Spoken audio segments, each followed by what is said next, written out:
오늘 주일 말씀 보시겠습니다. 주일 말씀은 신명기 17장을 보시겠습니다. 다 같이 신명기 17장 14절부터 20절까지 보도록 하겠습니다.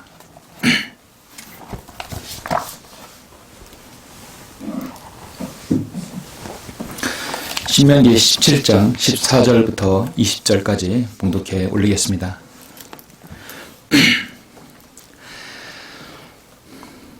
내가 주 너희 하나님께서 내게 주시는 땅에 들어가서 그 땅을 차지하고 그곳에 거하며 말하기를 나도 내 주위에 있는 모든 민족같이 내 위에 왕을 세우리라 하거든. 너는 반드시 주 너희 하나님께서 선정하실 사람을 내 위에 왕으로 세울 것이며 너는 내 형제들 가운데서 한 사람을 내 위에 왕으로 세울 것이니 내 형제가 아닌 타국인을 내 위에 세우지 말지니라. 그러나 왕은 스스로 말들을 많이 번식시키지 말 것이며 그가 말을 번식시킬 목적으로 그 백성을 이 뒤로 돌려보내지 말지니 이는 주께서 너희에게 말씀하시기를 너희가 이제부터는 그 길로 다시 돌아가지 말라고 하셨기 때문이라. 그는 또한 자기에게 아내를 많이 두지 말아야 할지니 그래야 그의 마음이 돌아서지 않을 것이요 그는 또한 자기에게 은과 금도 크게 늘이지 말아야 하리라. 그가 자신의 왕국의 보좌에 앉으면 그는 레위인 제사장들 앞에 있는 책에서 이 율법서 한 권을 베껴 그와 함께 두고 평생 동안 그것을 읽어서 그가 주 그의 하나님을 두려움을 배우게 하고 이 율법의 모든 말씀들과 이러한 규례들을 지켜 그것을 행하게 할지니라. 그리하여 그의 마음이 자기 형제들보다 높아지지 아니하고 그가 그 계명에서 오른편이나 왼편으로 돌이키지 아니하면 전국에는 이스라엘 가운데서 그와 그의 자손이 그 왕국에서 자기 날들을 누리게 되리라. 아멘. 하나님께서 이제 이스라엘 백성들이 가나안 땅에 들어가면 그때 왕국을 건설할 때 그 왕국이 번영하는 방법을 말씀하고 있는 것입니다. 하나님께서 원하시는 나라가 어떤 나라일까요? 우리 잠시 하나님 말씀을 위해서 설교를 해서 기름 부어 주시도록 기도하겠습니다.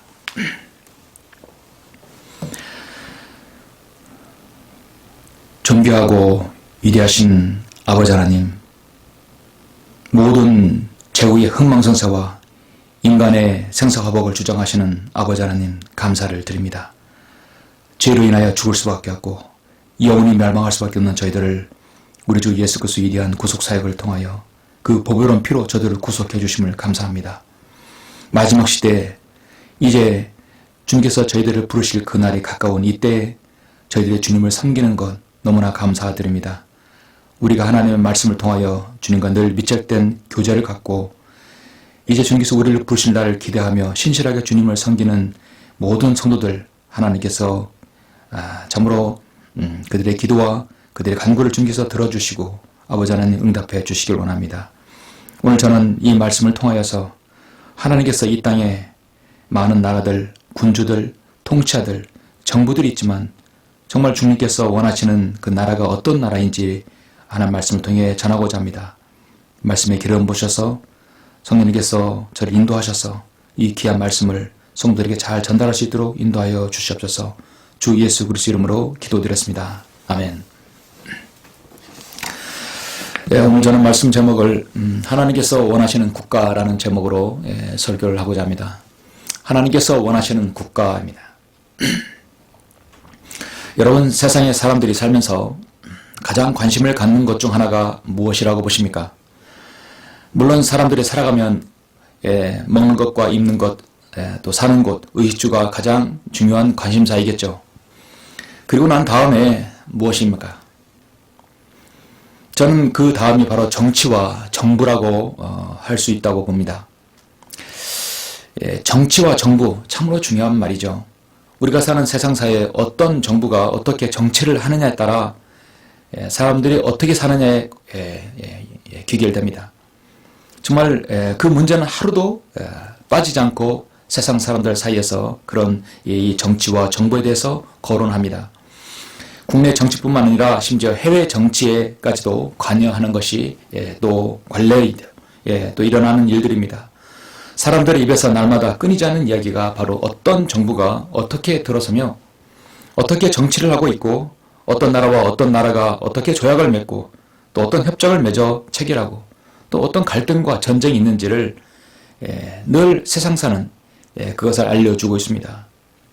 그래서 정치라는 이 주제는 이 현세기 라디오, TV, 잡지, 신문, 수많은 매체들 뉴스에서 계속 보도될 뿐만 아니라 거의 매일 머릿기사로 장식하는 것입니다. 작가들이 역사책이나 전쟁 소설에서 약간의 도덕적 교훈을 끌어내려고 애쓸지라도 결국 모든 것은 이 세상의 정치와 정부에 관한 이야기로 귀결됩니다. 그렇다면 인간들이 그렇게 세상의 정부와 정치에 관심이 많다고들 하는데 이 세상을 주관하시는 하나님께서 세상의 정부와 국가와 통치에는 관심이 없으실까요? 아닙니다. 전혀 그렇지 않습니다. 이 성경은, 하나님 말씀은 이 세상의 그 어떤 경전이나 베스트셀러 책들보다도 더 많이, 더 자세하게 많은 부분에서 정부와 국가와 통치와 정치에 대해서 깊게 다루고 있다는 것입니다. 그러나 그렇게 세상 정부와 통치에 관심이 있는 많은 사람들이 이 하나님의 말씀인 성경에서 세상 정부와 어떤 연관이 있는지를 알려고 하지 않는 것이 문제입니다. 참으로 놀랄만한 이야기입니다. 저도 이해가 가지 않을 때가 너무나 많습니다. 세상 정부와 통치와 정부에는 관심이 많아도 하나님께서 말씀하시는, 성경을 통해 말씀하시는 정부와 정치에는 관심이 없는 것이죠. 사람들은 다른 사람들을 지배하려고 애쓰면서도 또 압제자들로부터 벗어나 독립을 유지하고 새로운 동맹을 가담하려고 하면서도 참으로 이상하게도 성경에는 관심이 없습니다. 간과해 버리는 것입니다. 그러한 것들을 가려버리게 하고 하나님께서 의도하신 세상의 정치와 국가가 무엇인지를 알지 못하게 하는 한 존재가 있습니다. 그것이 바로 마귀, 사탄입니다. 사탄은 어떻게든 성경의 귀한 진리를 알려고 아는 것을 막아버립니다. 설령 보더라도, 인간이 보더라도 성경을 변개시켜서 진리를 가려버리게 만들어버리죠. 궁극적으로 하나님께서는 원하시는 국가와 정부 형태가 어떤 형태인지, 어떤 통치인지, 어떤 정부인지 알지 못하게 막아버리는 것입니다. 여러분, 우리는 그리스도인입니다. 이 성경을 믿고 실행하는 그리스도인입니다. 이 세상의 정부의 앞날과 미래와 종말에 관심을 가지고 있어야 합니다. 그리고 우리의 현실을 성경을 통해서 직시하는 냉철한 판단이 필요합니다. 사람들이 얼마나 더 많은 사람들이 자유를 가질지, 얼마나 더 많은 사람들이 자유를 빼앗길지, 얼마나 많은 사람들이 행복할지, 얼마나 많은 사람들이 더 죽임을 당할지, 어떠한 정부가 그 일을 해낼지, 또 어떻게 그 일을 해낼지 등에 대해서 우리는 관심을 가져야 합니다.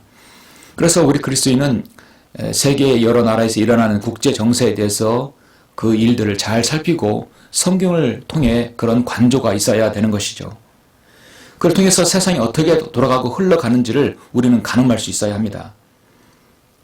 그렇게 여러분이 관심을 가지게 되면 결국은 주 예수 그리스도의 재림을 더 사모하게 되고 주님께서 통치하시는 왕국에 더 깊은 관심과 소망을 가지게 되는 것입니다. 그래서 성경의 대주제인 왕국이라는 주제는 이토록 보편적인 중요성을 띠고 있으며 아담 이후로 모든 시대에 사는 모든 사람의 주요 문제가 되는 것입니다.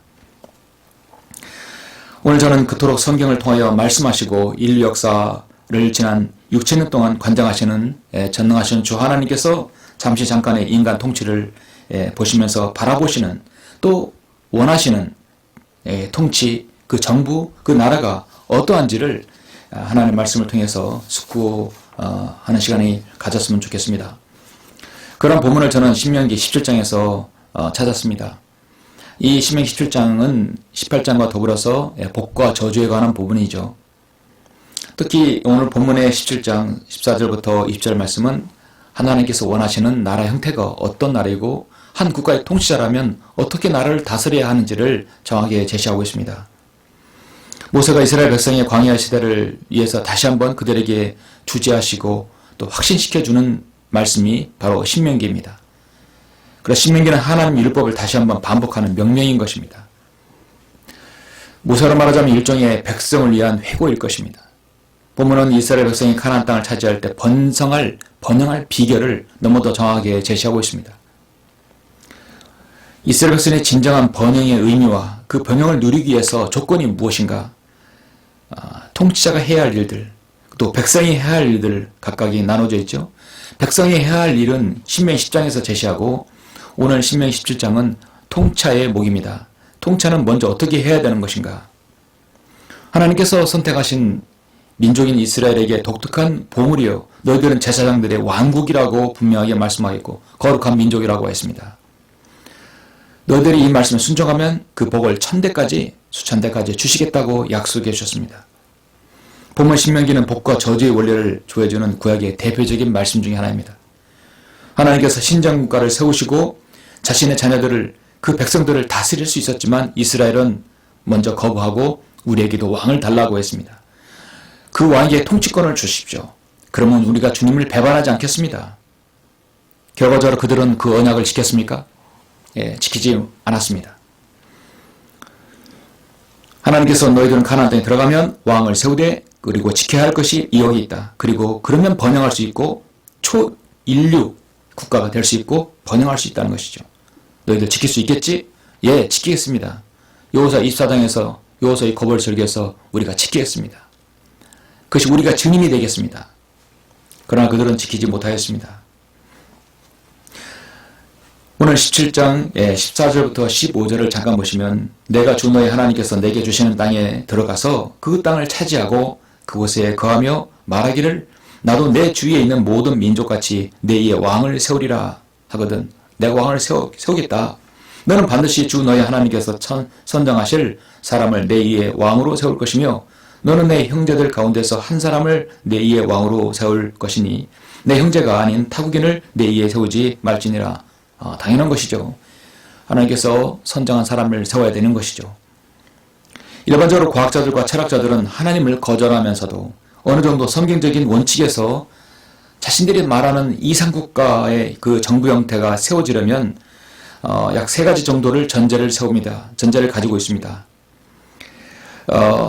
이상주의자들이 말하는 그 이상적인 왕국이 도래하려면 어떻게 돼야 되는 것인가? 그들은 첫 번째, 인간의 근본적인 본성이 변해야 한다고 합니다. 맞아요. 본성이 변해야 합니다. 두 번째는 이 변화는 기존 인간의 몸에서 무엇인가 완전히 변화가 된 초인간적인 원천으로 돌아가야 안 된다는 것이죠. 이 상태로는 안 된다는 것이죠. 맞습니다. 인류가 완전히 발전하게 되면 궁극적으로 우주에 거주하는 것이 고려의 대상이 된다. 맞아요. 사실 여러분 이 3가지를 모두 충족시킬 수 있는 것이 바로 그리스도인입니다. 인간의 근본적인 본성이 변화되는 것이죠. 여러분 번어게인, 여러분 거듭나는 것입니다. 인간의 몸에서 무엇인가 완전한 변화된 초인간적인 원천으로 와야 됩니다. 주님께서 우리를 부르시면 우리는 새하늘로 올라갈 수 있는 것입니다. 그리고 주님께서 천년왕국 이후에 새하늘과 새 땅을 주셔서 계속해서 궁극적으로 우주에 거는 것이 하나님의 원하시는 것이었습니다. 사실 무신론자들이 그렇게 주장하던 것들은 인류 역사 2000년 동안 결코 실현된 적이 없었지만 이 모든 것들은 우리 주 예수 그리스도께서 이 땅에 초림하셔서 그 모든 길을 충족시킬 수 있는 토대를 마련하신 것입니다. 여러분들도 인정하시죠? 성경은 인류 최초의 죄인과 그 죽음의 문제를 다루고 우리 구세주에 대해서 말씀하셨을 뿐만 아니라 또 오래전부터 성경은 또 하나의 다른 주제를 다루고 있는데 그것이 바로 왕국입니다. 전지전능하신 주 하나님께서 통치하신 나라, 즉 성경은 이것을 왕국이라고 하는 것입니다. 여호와 증인들이 말하는 그 왕국이 아닙니다. 왕국에는 반드시 왕이 있습니다. 성경이 말씀하시는 궁극적인 왕은 예수 그리스도십니다. 그분은 완전한 왕국이 그분의 완전한 왕국이 이 땅에 세워지는 그 시점을 향해서 성경은 계속 진행되어 가고 있습니다. 그래서 성경은 창세기부터 요한계시록에 이르기까지 일괄적으로 이 주제 왕국에 대해서 다루고 있는 것입니다. 이 세상의 어떤 책보다도 왕국, 국가, 통치에 대해서 말씀하고 있는 책이 바로 이 하나님의 말씀입니다. 여러분 우리가 살고 있는 시대는 정말 위기입니다. 전 세계적으로도 위기입니다. 코로나 바이러스가 다시 팬데믹 상태로 유럽으로 세계 곳곳에 지금 파죽지세로 다시 퍼지고 있는 형국입니다. 사람들이 죽어나가고 있습니다. 들어갈 병실이 없습니다. 화장실에서 죽는다고 합니다. 물론 어려운 위기 상황입니다. 그런데 정말 위기는 사람들이 주 예수 그리스도의 복음을 듣지 못한 채 죽어가고 있다는 것이죠. 그러나 여러분, 대환란이 닥치면 이 땅에 남은 자들은 그나마 구원을 받을 수 있는 기회를 완전히 잃어버리는 것입니다. 대환란이 오늘 저녁, 내일부터 시작된다면 어떻게 되겠습니까? 이 땅에 그리스도인이 없는 것입니다. 이런 어려운 시국에 그리스도인은 이런 국가적 위기일 때 성경적으로 맞는 설교를 들어야 되고 또 성경적인 설교를 해야 합니다. 설교자는 지역을 분문하고 하나님의 바른 말씀을 전해야 합니다. 그것이 정상입니다. 국가가 안전하고 평화로울 때 그리스도인도 안정적으로 주님을 섬길 수 있지 않습니까? 왕국의 최종 통치자는 바로 주 예수 그리스도라는 사실을 저는 지난주에 설교 때 말씀을 드렸습니다. 그렇다면 하나님께서 원하시는 국가와 정부, 나라는 어떤 나라가 되어야 되는가? 물론 인간 정부는 죄악이 있고 실수가 있고 늘 시행착오가 있습니다.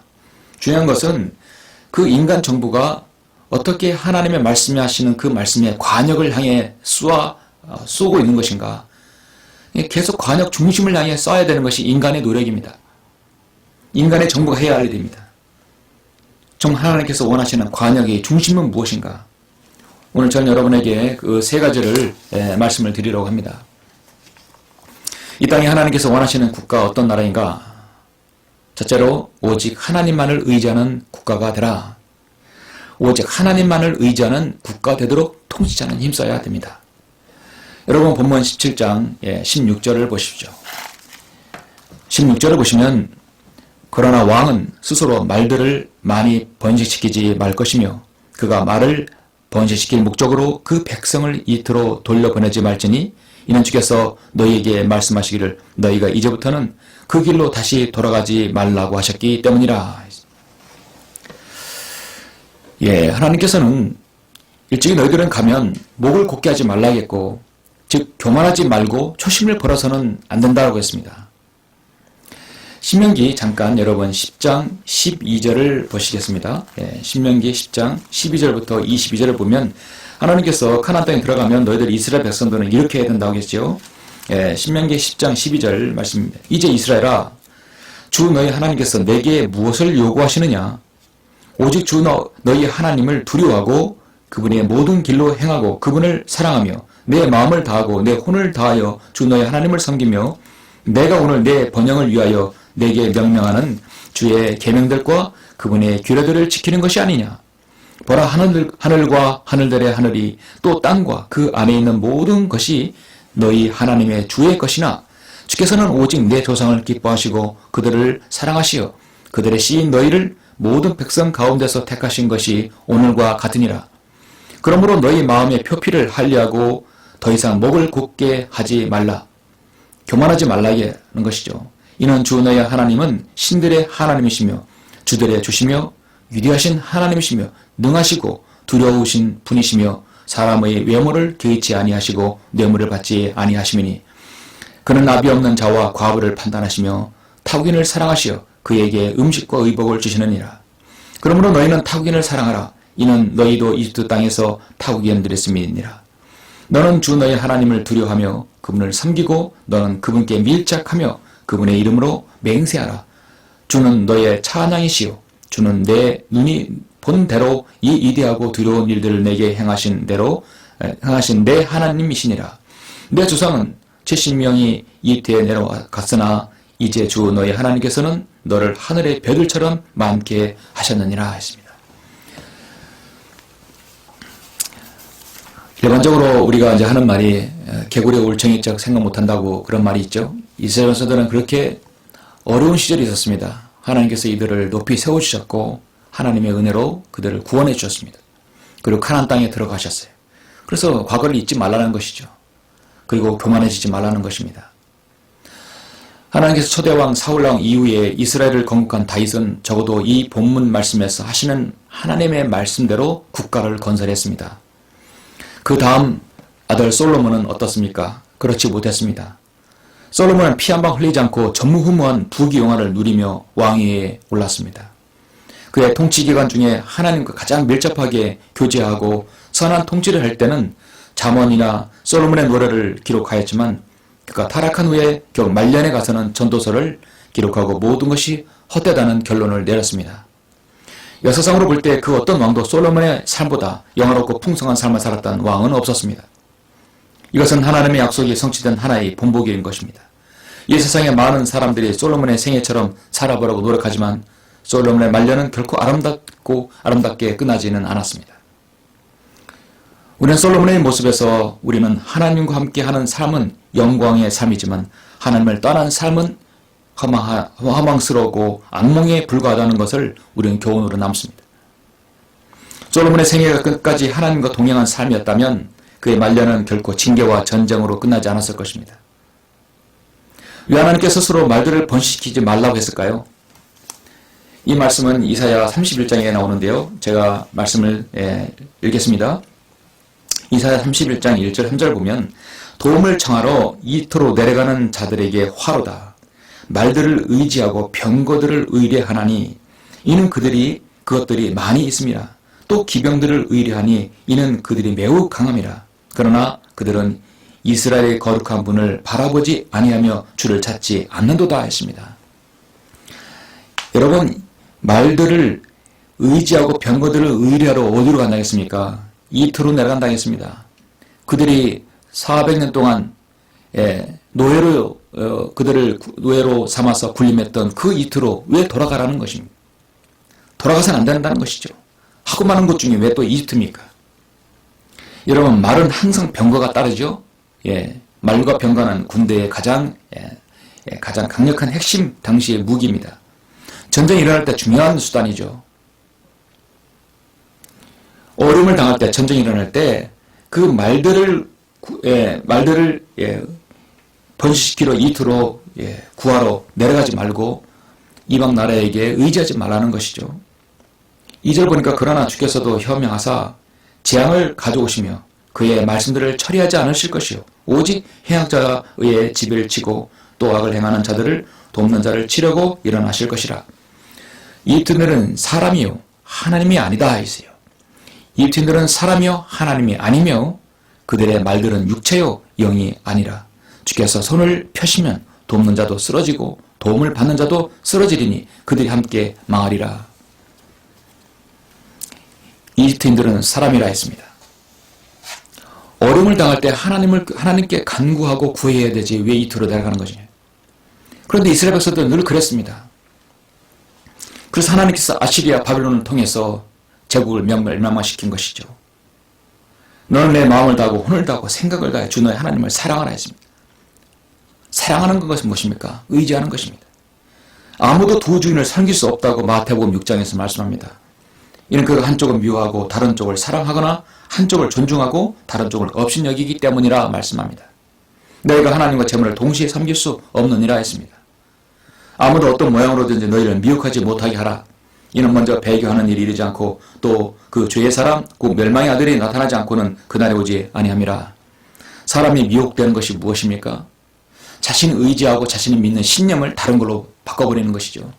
그리스도인이 어려움을 당했을 때 자신을 구원하신 주님을 의지하지 않고 세상과 세상 물질과 세상과 타협하는 것들, 세상을 의지하는 것이 여러분 그것이 바로 배교인 것입니다. 하나님께서는 통치를 하실 때 직접 이스라엘 백성들을 통치하고 싶었지만 그들이 왕을 달라 했을 때 왕을 줬으면 하나님께서는 그 왕을 통해서 복 주시길 원하십니다. 그런데 그 왕은 어떻게 했냐면 첫 번째 나라를 하나님만을 두려워하는 하나님만을 의지하는 국가로 만들어야 되는 것이죠. 이 땅에 하나님께서 원하시는 국가는 어떤 나라인가? 두 번째는 나라 안의 우상을 척결하는 국가가 되어야 되는 것입니다. 통치란 나라 안의 우상을 척결해야 합니다. 이것을 사실 아사왕이 잘 실현했었죠. 자, 17절 보시면 본문 신명기 17장 17절을 보시면 그는 또한 자기에게 아내를 많이 두지 말아야 할지니 그래야 그의 마음이 돌아서지 않을 것이요 그는 또한 자기에게 음과 금도 크게 늘리지 말아야 하리라. 자, 여기에 어디에 우상이 있습니까? 우상 없습니다. 그러나 문제는 뭐냐면 그는 또한 자기에게 아내를 많이 두지 말아야 된다라고 말씀하고 있습니다. 이것은 사실 직접적으로 솔로몬에게 해당하는 말씀이죠. 여러분, 하나님은 은혜에 있어서 등을 지고 돌아서는 걸 배교라고 했습니다. 배교는요, 풍요와 안정에서 시작됨을 알 수 있습니다. 솔로몬에게는 두 가지 약점이 있었습니다. 하나는 방대한 건축 사업 때문에 백성들이 원치 않는 인력 징발이 필요했다는 것이다. 바로 인력 징발을 위해서 많은 인력을 그런 노동을 시켰습니다. 그 인력 징발을 담당했던 여로보암은 한 선지자에 이어서 솔로몬이 죽은 뒤에 왕국이 둘로 분해될 것이며, 그리고 당신은 백성들을 어떻게 다스릴 것입니까? 더 많은 인력을 해서 시킬 거라고 했습니다. 여로보암과 그 후손들의 이스라엘 10지파를 다스릴 것을 예언하면서 그 예언은 사실로 드러났습니다. 악한 왕일수록, 악한 통치일수록 백성이 고생시키는 거죠. 백성이 힘든 것입니다. 솔로몬에게 또 하나의 약점이 있는데 그에게는 아내가 너무나 많았습니다. 17장 17절에서 그는 또한 자기에게 아내를 많이 두지 말아야 된다고 말씀했습니다. 여러분 잠시 열왕기상 11장 1절, 11절을 잠깐 보시겠습니다. 열왕기상 11장 1절로 11절입니다. 솔로몬의 배교는 극에 달했을 때가 열왕기상 11장 1절로 11절에 있죠. 잠시 말씀을 제가 봉독해 드리겠습니다. 그러나 솔로몬 왕이 파라오의 딸과 더불어 많은 타국 여인들을 사랑하였으니 모압인들과 암몬인들과 에돔인들과 시돈인들과 히림들의 여인들이라. 모압과 암몬, 크루모스, 말콤. 여러분 이것이 무슨 신들입니까? 어린 아이를 산채로 불러 제사를 드리는 그런 신들입니다. 그런 족속들입니다. 바로 모압 족속과 암몬 족속들입니다. 모압의 크모스, 암몬의 밀콤, 이게 다 큰 영광로를 만들어서 그 안에 산채로 아기를 넣어서 제사를 하는 그런 아주 악한 사악한 우상 숭배입니다. 그런 우상 숭배자들 여인들을 자신의 아내로 데려온 것이죠. 주께서 민족들에 관하여 이스라엘 자손에게 말씀하시기를 너희는 그들에게로 들어가지도 말고 그들을 너희에게로 들어오게도 말지니 이는 그들이 반드시 너희 마음을 돌려서 그들의 신들을 따르게 할 것이기 때문이라 하셨으나 솔로몬이 사랑으로 그들과 결합하였더라.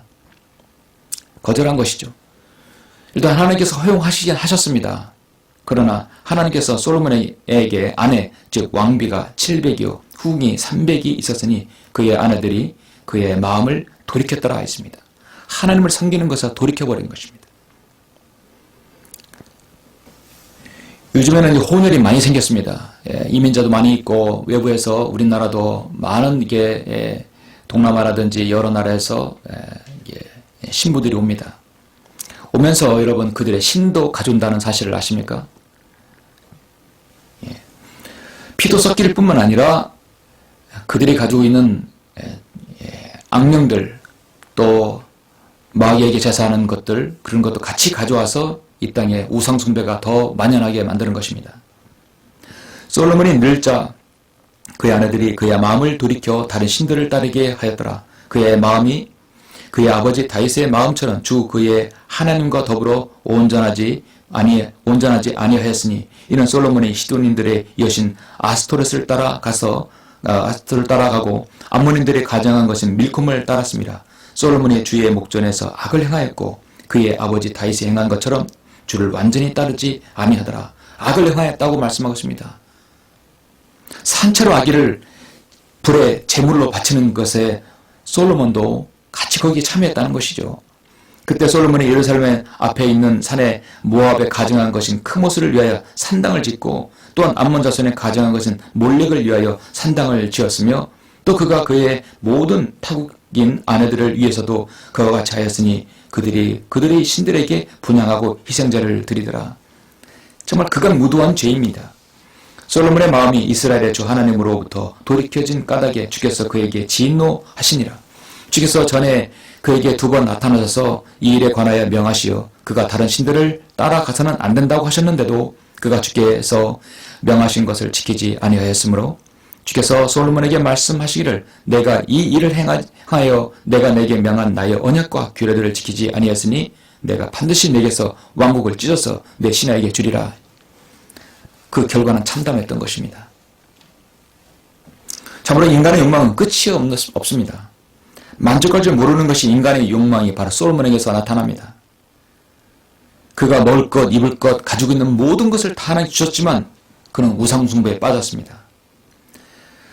결국 그러한 욕망으로 하여금 하나님을 외면하게 하였고 하나님을 멀리하게 되었습니다. 그는 많은 이방 여인과 결혼을 함으로써 많은 이방신들을 섬겼던 것입니다. 하나님께서는 그러한 솔로몬의 행동에 대한 경각심을 주기 위해서 많은 징계를 내렸죠. 솔로몬은 징계를 받았습니다. 당대에 낳지 못하였어도 그 후대에 왕국이 둘로 갈라졌죠. 그는 40년의 통치를 끝마치고 화려한 막을 내리게 되었습니다. 성경은 돈을 사랑하는 것이 모든 악의 뿌리니 이것을 욕심내는 어떤 사람들이 믿음에서 떠나 방황하다가 많은 슬픔으로 자신을 찔렀도다. 세상 사람들은 돈이 우상입니다.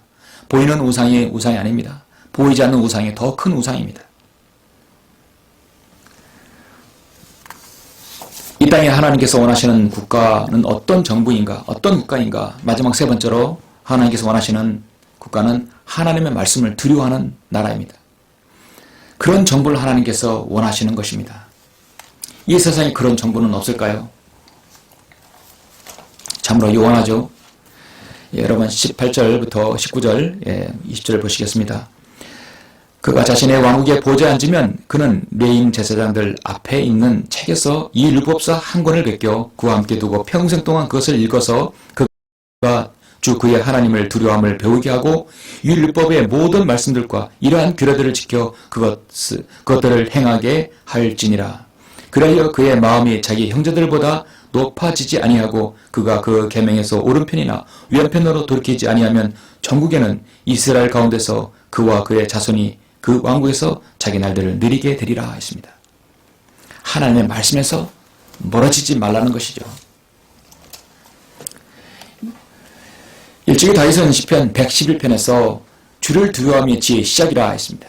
그의 계명들을 지키는 모든 자들은 좋은 지각을 가졌다고 말씀하고 있습니다. 지각이 뭡니까? 바로 명철인 것입니다. 그를 찬양하며 영원히 지속되는도다 했습니다. 여호수아 군대대장은 가나안 땅을 정복하여서 이스라엘 12지파들에게 분배하여서 주기까지 46년이라는 세월이 흘렀습니다. 참으로 긴 세월 동안 그는 하나님을 두려워하고 하나님을 바로 섬겼습니다. 이스라엘에서는 하나님의 인도하심을 결국 무시했습니다. 재판관기 마지막 17장 보면 그 당시에 이스라엘에 왕이 없었고 사람마다 자기 눈에 옳은 대로 행하였더라. 자기 눈에 옳은 대로 행하였다. 자기가 보는 것에 가치관을 두고 자기가 보는 것에 스스로 판단하는 것이죠. 기준이 하나님의 말씀이 없었던 것이었습니다. 그토록 하나님께서 뭐라고 했습니까? 주 그의 하나님의 두려워하고 배우게 하여 이 율법을 모든 말씀과 이 규례들을 지켜 그것을 행하게 하라 했는데 이스라엘 백성은 그렇게 하지 않았습니다. 여러분 이 땅에서 지금 누가 하나님 말씀을 바로 믿고 바로 섬기고 하나님을 두려워합니까? 세상 사람, 거듭나지 않은 사람은 그렇지 못합니다. 예수 그리스도의 피로 거듭나야만 합니다. 육신을 입은 인간들은 한 영이신 하나님을 믿을 수도 없고 여러분 섬길 수도 없습니다. 불가능합니다. 그래서 고린도전서 2장에서 그러나 자연인은 하나님의 영의 일들을 받아들이지 아니한다고 했습니다. 이는 그 일들이 그 사람들에게는 어리석게 여겨지기 때문이요 또 알 수도 없나니 이는 그 일들이 영적으로만이 분별되기 때문이라 말씀하고 있습니다. 하나님을 두려움이 없으면 그분을 신뢰하고 교제하는 것은 불가능합니다. 그런 인간들이 하나님을 섬기려 했다면 어떻게 되었을까요? 우상을 섬기듯이 섬기게 되는데 거룩하신 하나님께서는 인간들의 어리석은 상상들로 만들어낸 그런 종교를 통해서 경배를 받지 않으십니다. 여러분 그래도 오늘 하나님 말씀에서 너는 스스로 말들을 번식시키지 말고 어려울 때 하나님만을 신뢰하고 우상을 척결하고 그 다음에 평생 하나님 말씀을 잘 두려워해서 그 법규를 지키게 하라는 말씀. 이 말씀을 그래도 지켰던 나라가 바로 영국이었습니다. 그리고 미국이었습니다. 영국은 그 말씀을 버렸어요. 그리고 쇠퇴했죠. 미국도 그렇게 시작한 나라입니다. 정말 그렇게 하는 나라가 가치 있는 나라입니다. 한 나라의 집회에, 한 나라의 동전에 하나님이란 용어를 써서 우리는 하나님을 신뢰한다. We trust in God. 우리는 하나님 안에서 신뢰한다는 그 용어를 쓴 나라가 어느 나라입니까? 미국입니다. 아직까지도 미국은 그것을 쓰고 있는 것이죠. 하나님을 두려워할 줄 모르는 통치자는, 하나님을 두려워하지 않는 통치자는 그 나라를 제대로 통치할 수 없습니다. 제국의 역사에서 하나님을 두려웠던 왕은 영국의 빅토리아 여왕이 있었습니다. 그 기간 동안에 대영 제국이라 했습니다. 해가 지지 않는 나라입니다. 어디를 가도 그의 통치 영역이었습니다. 가까운 일본 사람들은 자기 마음속에 하나님을 둘 자리가 없기 때문에 모두 가정마다 자신들의 신들을 만들어 놓고 신을 섬깁니다. 그들은 지금의 왕 아키히토를 신이라 부릅니다. 인간을 신이라고 하는 것이죠. 그 신은 감기 들면 감기약을 먹어야 되고 배가 아프면 화장실을 가야 하는 인간 신입니다. 아마 그 자신도 그런 일본 백성들이 한심하다고 생각할 것입니다. 여러분, 지금 세상이 어떻게 돌아가고 있는지, 저편되고 있는지, 그리고 어떤 형태로 국가가 변모되고 있는지를 여러분은 감지하십니까? 잠시 제가 오늘 말씀과 관련해서 얼마 전에 있었던 미국의 대통령 선거와 맞물려 세상의 정부들이 지금 어떻게 돌아가고 있는지 잠시 말씀을 드리겠습니다.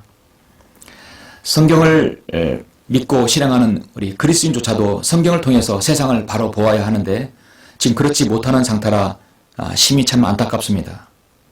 왜냐하면 지금 그래도 성경대로 믿는 교회라고 하는 10여 개의 교회들에서 현 시국과 국제정세에 대해서 제대로 갈파하는 설교자가 별로 없기 때문입니다. 지금 성경대로 믿는 지역교회들이 너도 나도 유튜브를 해서 설교를 올리는데 좀 겉도는 느낌이 있습니다. 말씀을 듣는 성도들이 더 분별력을 가질 수 있도록 설교자들이 좀 더 끼어 있어야 됨을 느낍니다. 지금 세계는 슈퍼파워 국가인 미국과 그 뒤를 따르는 중국을 중심으로 해서 어떠한 보이지 않는 세력이 긴박하게 돌아가고 있습니다. 그들은 오늘 하나님 말씀에서 제시하는 하나님께서 원하시는 국가에 완전히 거스르는 통치 형태의 정부를 구성하려고 하고 있습니다. 완전히 멸망할 자들이며 지옥을 예약한 자들입니다. 이들은 결국 주 예수 그리스도를 대적하여 주님의 재림 때 멸절될 집단들인 것입니다. 이 집단이 어떤 집단인지 아십니까? 바로 글로벌리스트들입니다. 일명 글로벌리즘을 모토로 하는 자들입니다. 빅 브라더를 구축하는 딥스테이트 집단인 것이죠. 일반적으로 한 국가의 내전, 싸움이라고 한다면 가장 기본적으로 먹고 살기 위해서 싸웁니다. 토지와 어떤 부가가치와 이권을 놓고 다툼이 나기도 하고 또 전쟁도 일어납니다. 아주 기본적인 내전입니다. 두 번째 좀 더 심각한 전쟁이 있는데 그것은 바로 사상전입니다. 이데올로기의 전쟁입니다. 공산주의 막시즘과 전체주의를 꿈꾸는 자들과 자유와 정의를 실현하는 자유민주주의 싸움이 있는 것이죠. 그런데 여러분 더 심각한 전쟁이 있습니다. 그건 어떤 전쟁인지 아십니까? 그건 바로 종교전입니다. 엄밀히 말하면 이것은 영적인 부분으로 갈 수 있죠. 과거 유럽에서 있었던 십자군 전쟁이 바로 대표적입니다. 전 세계 도처에서 모슬렘 테러 분자들이 바로 종교전입니다. 그들은 유대인과 그리스도인을 죽여도 된다고 코란에 그렇게 기록되어 있는 것이죠. 여러분 사상으로 세뇌된 것보다 더 심각한 전쟁이 바로 영적으로 마귀에게 완전히 점유된 것이 더 심각합니다. 제국 미국의 대통령 선거는 이미 끝났지요. 아직 투표 결과가 나오지 않은 상태입니다. 투표는 이미 끝났는데 투표 결과가 아직 나오지 않았어요. 어느 누구도 대통령이라고 지금 당선자라고 할 수가 없습니다. 바이든은 승리했다고 자축했지만 정작 미국 정부나 트럼프는 패배 승복을 하지 않았기 때문에 아직도 진행형입니다. 왜냐하면 미국 헌정사상 가장 큰 선거 사기이며 부정투표가 이루어졌기 때문입니다. 지금 미국 대통령 선거에서 치열한 경합주 10곳들에서 재검표 및 수송전이 들어갔고 서서히 바이든에서 트럼프로 판세가 기울어지고 있는 형국입니다. 전국적으로 약 270만 표 이상의 트럼프 표가 사라졌습니다. 그것들이 재검표에서 지금 트럼프 쪽으로 나오고 있습니다. 수백 건의 부정투표의 증거들이 쏟아져 나오고 양심적으로 양심을 고백했던 그런 폭탄 선언들이 나옵니다. 트럼프는 재검표에서 재산이 확실시 되고 있습니다. 그러나 이 사항을 그냥 넘길 수 없다는 것이죠. 자신이 재선되는 건 당연하지만 연방 대법원까지 가서 그들을 단죄하고 법의 심판을 받게 하겠다는 것이죠. 앞으로 미국은 심각한 이 선거 후유증이 있을 것으로 여겨집니다. 지금 미국의 지성인들, 역사가들은 남북전쟁 이후에 가장 심각한 후유증을 낳을 수 있는 내전 상황이라고 지금 말합니다. 여러분, 지금 미국은요, 단순한 정권을 찬탈하고 고수하는 싸움이 아닙니다. 여러분은 미국의 상황을 보시고 잘 아셔야 돼요. 지금 속속 미국의 부정 사기투표에 대한 자들의 배후에 글로벌 리스트들이 움직이고 있습니다. 여러분, 글로벌 리스트들은 무엇인가? 이 설교를 들으시는 여러분은 반드시 아셔야 합니다. 왜냐하면 최종적으로 여기 글로벌 리스트에서 마지막으로 대화란에 나올 적그리스도가 여기에서 나오기 때문입니다. 글로벌리즘의 의미는 한마디로 국가의 개념을 무너뜨리고 국경을 없애서 하나의 세계 정부를 꿈꾸는 사람들의 사상이라고 할 수 있습니다. 그래서 바이든이 되면 국경을 없애서 사람들에게 넘어오게 한다는 것이죠. 장벽을 없애겠다는 것이죠. 그들의 말은 사탕발리처럼 달콤합니다. 그들은 자유로운 무역은 보장되고 관세는 사라지며 모든 세계의 시민은 특정한 정부의 제약이 사라진 상태에서 자신의 주권을 누린다는 것이다. 이건 사실 비현실적이고 공상에 가까운 말입니다. 정말 심각한 것은 이 글로벌리스트들의 첫째 그룹이 어떤 자들이냐면 바로 슈퍼리치들입니다. 세계 최고의 부자들입니다. 그리고 다국적 기업들, 구글이나 페이스북 그런 기업들입니다. 전 세계에 거대한 유대계 자본들이 있고 그리고 최고의 부를 가진 자들, 조지 소로스라든지 빌 게이츠, 또 막강한 미디어 그룹들, 이들은 선동가들이죠. 백성들을 우둔하게 만드는 자들입니다. 그리고 최상류 부유층들입니다. 모든 상류층이 그렇지는 않지만 상당수가 여기에 들어가 있습니다. 전 세계 막강한 자본력과 권력과 명예와 영향력을 가진 사람들입니다. 글로벌리즘의 두 번째 그룹은 바로 공산주의 전체주의를 주창하는 자들이죠. 요즘 말로 네오소셜리스트, 네오막시스트라고도 하죠. 이들은 부유한 국가와 가난한 국가의 장벽을 허물어서 국가별로 완전히 평등화시켜버린다는 것이죠. 지금 문재인 정부가 우리나라에 하는 모든 것이 뭡니까? 평준화입니다. 고교 평준화, 무수 평준화, 모든 평준화입니다. 부자 것을 뺏어서 가난하게 나눠줘서 평준화시키자는 것이죠. 그리고 이들은 인종적, 민족적 그룹을 혼합하고 종교도 하나로 통합하자는 것입니다. 성경으로 믿는 신앙을 완전히 죽이겠다는 것이죠. 최근에 프란체스코 교황도 그렇게 말했습니다. 이 글로벌리즘을 다른 말로 초국가주의라고 하는데요. 모든 국가를 하나로 통일된 정부 또는 기관 아래에 가둬야 한다는 논리이고 세계의 평화와 번영을 위해서 인류를 통합시키고 하나의 권력기관 아래에 두겠다는 믿음인 것이죠. 마치 칼막스가 부활해서 새로운 시대를 열겠다는 무서운 음모인 것입니다. 이에 반하는 것이 바로 국가주의입니다. 이는 각 나라가 지닌 독립성과 다양성을 존중하고 이를 보장해야 한다는 이념입니다. 도널드 트럼프가 가지고 있는 신념이기도 하죠. 그러니까 글로벌리스트들이 꿈꾸는 국가 정부에서 눈에 가시 같은 존재가 바로 트럼프인 것입니다. 트럼프의 지지 세력은 일명 블랙칼라입니다. 이른바 바로 워킹 클래스죠. 노동자들, 중하층 서민들입니다. 이들의 반란을 잠재워야 하는 것이 바로 글로벌리스트들입니다. 그러려면 트럼프가 재선되지 말아야 되는 겁니다. 그런데 오랜 기간 글로벌리스트들은 어느 나라에서 숙주 노릇을 했냐면 바로 중국 공산당, 바로 중국에서 숙주 노릇을 했던 것입니다. 전체주의 글로벌리즘이 가장 잘 먹히고 손쉽게 적용되는 나라가 바로 살아있는 공산주의 국가, 바로 중국인 것이죠. 그래서 이번 미국 대통령 선거에서 중국 공산당이 깊게 관여한 정황들이 속속 보물처럼 드러나고 있습니다. 쏟아져 나오고 있습니다. 우리나라 사이로 총선에서도 중국 컴퓨터 시스템이 적용되어서 대규모 부정투표가 이루어진 것이죠. 그렇다면 글로벌리스트들은 어떤 부류인가? 가장 밑바닥에는 진두지휘하고 있는 그룹이 바로 로마 가톨릭 계시록 18장의 바로 로마 가톨릭 음료인 것이죠. 그의 치마폭 아래 우리나라 대다수의 주류 언론들과 뉴스 매체들, 한국의 친중 세력들, 가짜 우파 뉴스 매체들, 정치인들, 친중 기업들, 미국의 민주당 극좌파 세력들, 거기에는 안티파, BNL, 클린턴, 오바마, 조 바이든이 있습니다. 그리고 소셜리스트들, 유럽의 사회주의 세력들, 그들은 세계 단일 정부를 꿈꾸는 자들입니다. 유럽 연합이 있겠죠. 유럽과 전 세계에 흩어져 있는 환경론자들, 소셜리스트들, 이들이 그렇게들 조 바이든을 지지하고 후원하는 것은 그들이 모두 글로벌 리스트들이기 때문입니다. 미국은 이제 곧 선거가 완전히 뒤집힐 것입니다. 미국은 배교한 지 오래되었지만 아직 미국은 양심과 정의와 자유가 살아있습니다. 그러니까 하나님께서 계속 유예를 주시는 것 같습니다. 한국의 주류 언론사들 그동안 정말 설레발 치면서 바이든에게 축하 인사하고 줄대겠다가 이제 망신당할 것입니다. 여러분 지켜보십시오. 여러분 단일 정부, 단일 종교, 단일 경제 모두가 통합되면 누가 나와야 됩니까? 예, 바로 적그리스도가 나오게 되어 있는 것입니다.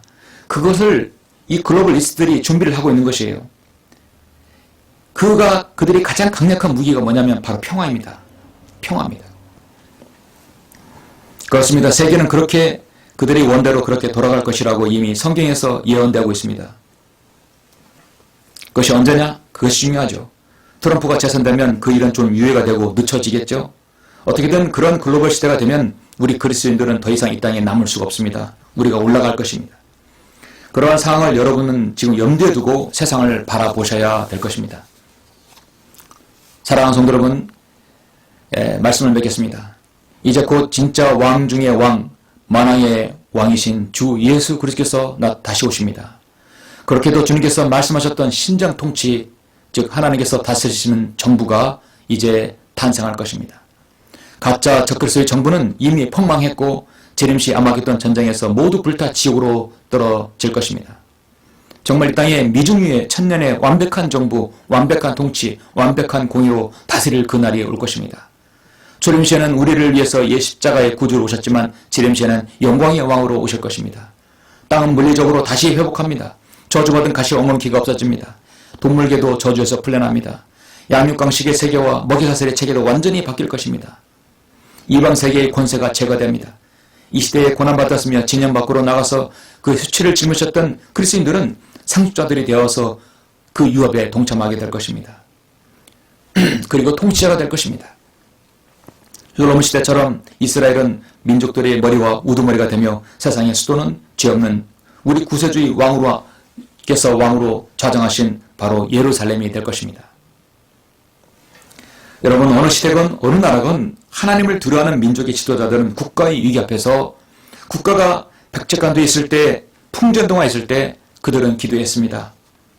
여러분 에스더의 기도를 여러분 기억하십니까? 에스더는 아말렉의 잔재인 하만의 모함으로 민족이 멸절 위기에 있었습니다. 그는 자신이 왕궁에서 편히 살지 않았습니다. 그녀는 가서 수산에 있는 유대인들을 다 모셔서 그리고 여러분은 나를 위하여 금식하되 3일 밤낮을 먹지도 말고 마시지도 마셔서 나와 나의 애종들도 마찬가지로 금식하리이다. 그리고 나서 내가 법을 어기고 왕에게 들어가리니 내가 죽으면 죽으리이다. 얼마나 아름다운 신앙입니까? 느헤미야 1장에 보면은 자신의 조국이 이방 민족들에게 황폐화되었을 때 느헤미야는 통곡하며 기도했습니다. 오 하늘의 주 하나님이여 위대하시고 두려우신 하나님이여 주께 내가 간구하오니 주께서는 주를 사랑하고 주의 계명들을 준수하는 자들에게 언약과 자비를 지키시나이다. 이제 주의 길을 기울이시고 주의 눈을 여시어 이제 주 앞에 주의 종들은 이스라엘 자손을 위하여 주야로 기도하는 주의 종의 기도와 우리가 주에 대하여 범죄한 이스라엘 자손의 죄를 자백하는 것을 들으소서. 나와 내 아버지 집은 모두 죄를 지었나이다. 우리가 주께 대하여 심히 타락하게 행하여 주께서 주의 종 모세에게 명하신 계명들과 규례들과 명문들을 지키지 아니하였나이다. 오 주여 내가 주께 간구하오니 주의 종의 기도와 주의 이름을 두려워하기를 멸망하는 주의 종들의 기도에 이제 귀 기울이소서.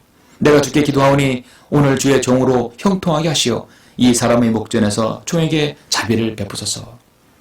여러분 죄에게는 은혜가 아니라 자비를 베풀어 달라고 해야 합니다. 은혜는 받을 수 없는 사람에게 자격 없는 사람에게 주는 것이 은혜이고 자비는 바로 죄에 대한 용서인 것이죠. 에스라도 이번 에스라 9장에서 보면 이방 민족으로 황폐하던 것뿐만 아니라 하나님의 율법까지도 망각해버린 이스라엘을 위해 에스라는 기도하고 있습니다. 오 나의 하나님이여 내가 부끄럽고 얼굴이 뜨거워서 내 얼굴을 내 하나님께 들지 못하오니 이는 우리의 죄악이 많아져서 우리의 정수리 넘치고 우리의 허물이 쌓여서 하늘에 마치 미침이니이다.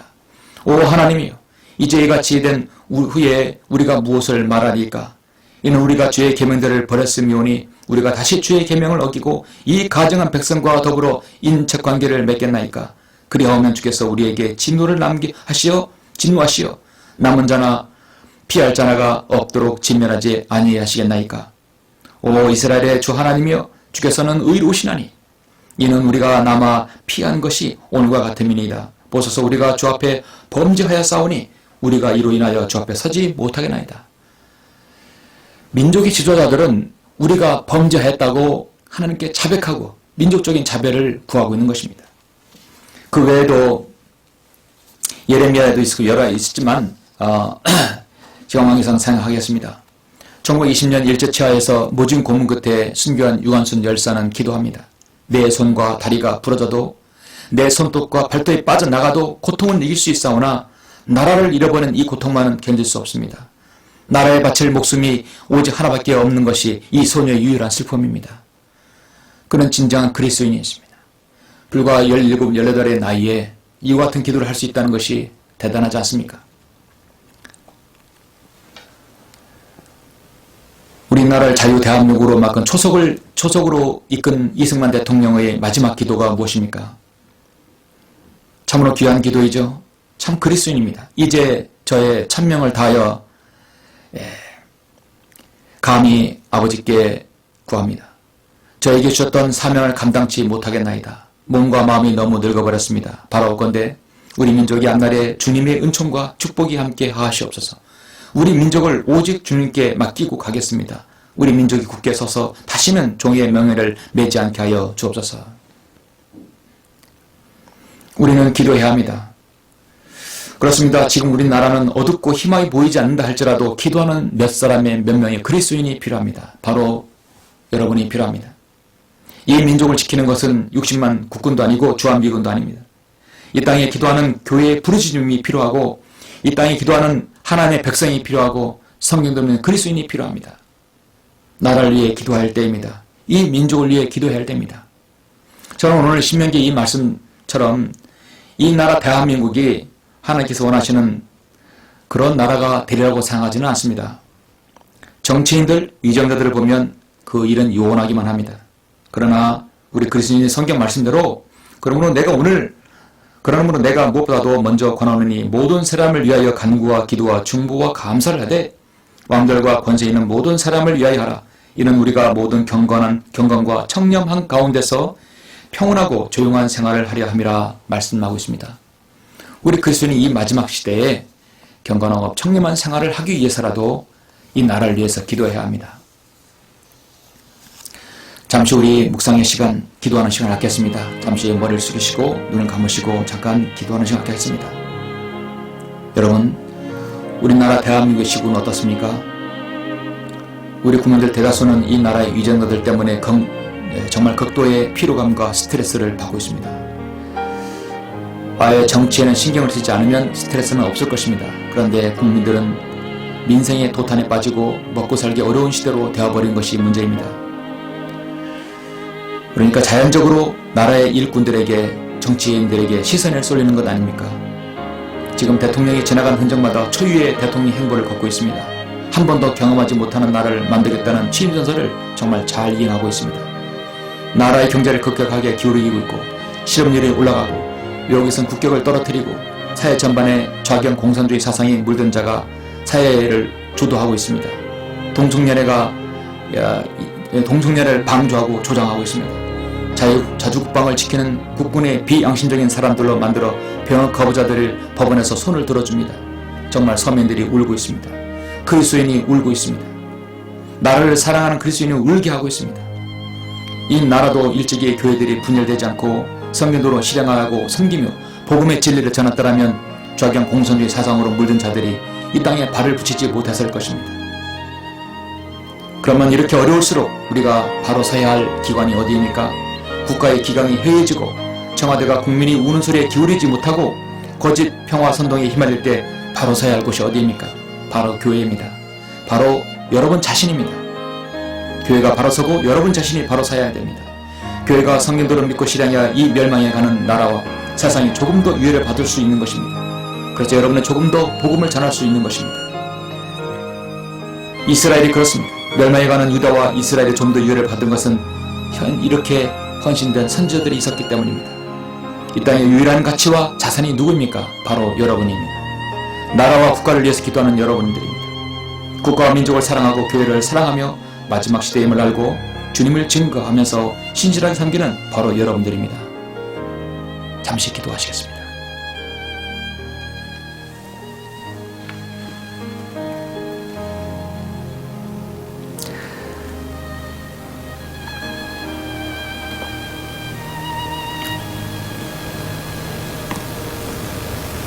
존귀하시고 위하신 아버지 하나님 감사를 드립니다.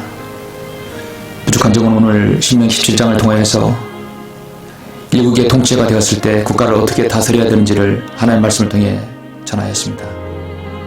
말들 번식이시지 말라고 하면서 주님께서는 그와 가장 어려울 때 이방 나라를 의지하지 아니하고 하나님만을 신뢰하라고 말씀하고 있습니다. 우상을 척결하라고 말씀하고 있습니다. 무엇보다 하나님의 말씀을 존귀히 여기라고 말씀하고 있습니다. 하나님을 두려워라고 말씀하고 있습니다. 정말 그렇게 통치하고 다스리는 나라가 이 세상에 어디 있습니까? 참으로 요원합니다. 그러나 그 말씀이 실현되지 않다 하더라도 우리 그리스도인이 이 땅에 사는 동안에 어려움 당하지 않도록 주님께서 저희들을 돌보시고 그런 통치를 할 수 있도록 주는 이정자들에게 지혜와 명철을 주시길 간절히 원합니다. 오늘 말씀을 통해서 참으로 이 나라와 민족을 위해 기도하는 시간 될 수 있도록 인도해 주시고 우리 그리스도인이 해야 할 일이 무엇인지를 각자 자각하여 또 깊이 숙고하는 시간 될 수 있도록 인도하여 주시길 간절히 원합니다. 악한 마귀의 세력들 이제 자신들이 따라 여기며 이제 날뛸 때입니다. 주님, 우리는 그러한 모든 것들을 영적으로 잘 구분하고 또 판단할 수 있도록 주님께서 저희들에게 지혜 주시고 명철 허락해 주시길 원합니다. 모든 것을 감사드리며 주 예수 그리스도 이름으로 기도드렸습니다. 아멘.